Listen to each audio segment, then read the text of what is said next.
बिस्मिल्लाहिर्रहमानिर्रहीम। अस्सलाम वालेकुम व्यूअर्स, मैं हूं मखदूम अमीर हैदर हाशमी और आप देख रहे हैं मेरा YouTube channel Hashmi organic farming. दोस्तों, आज मैं आपको पाकिस्तान में रहने वाली जंगली बकरियों के मुतल्लिक मालूमात दूंगा। अज़ीज़ व्यूअर्स, जंगली बकरियां जो कि पाकिस्तान के जनूब मगरबी इलाकों और ईरान के जनूब मशरक़ी इलाकों में पाई जाती हैं, इन बकरियों को आज भी गैर महफूज समझा जाता है। हालांकि पिछली 4 दिहाइयों में इन जंगली बकरियों की तादाद में खातिर खा इजाफ़ा देखने को आया है।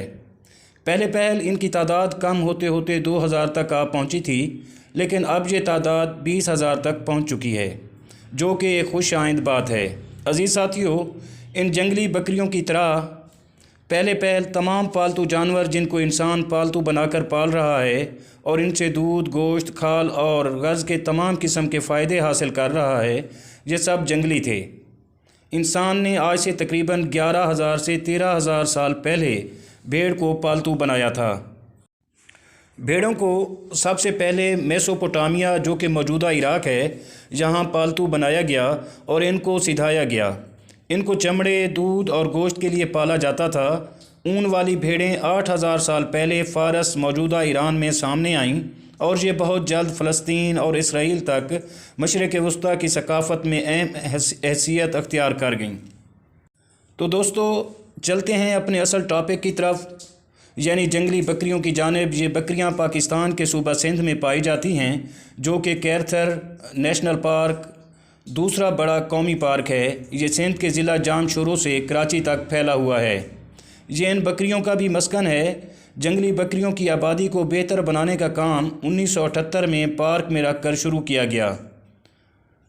वाइल्ड लाइफ हुकाम के मुताबिक गुज़श्ता 10 साल जंगली बकरे की आबादी में इजाफे के हवाले से अहम रहे हैं, जो कि 5,000 साल पुरानी तहज़ीब सिंध का कौमी जानवर है। इन जंगली बकरियों को सिंध आइबेक्स का नाम दिया गया है।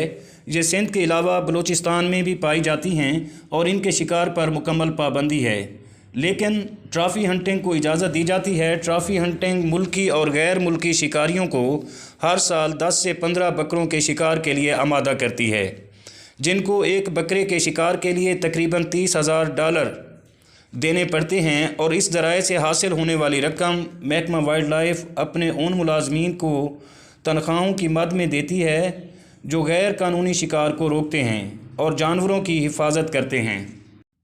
अज़ीज़ साथियों, अगर आपको मेरी ये काविश पसंद आई हो तो वीडियो को ज़रूर लाइक कर दें, और अगर आप मेरे चैनल पर नए हैं तो प्लीज़ चैनल को भी ज़रूर सब्सक्राइब कर दें।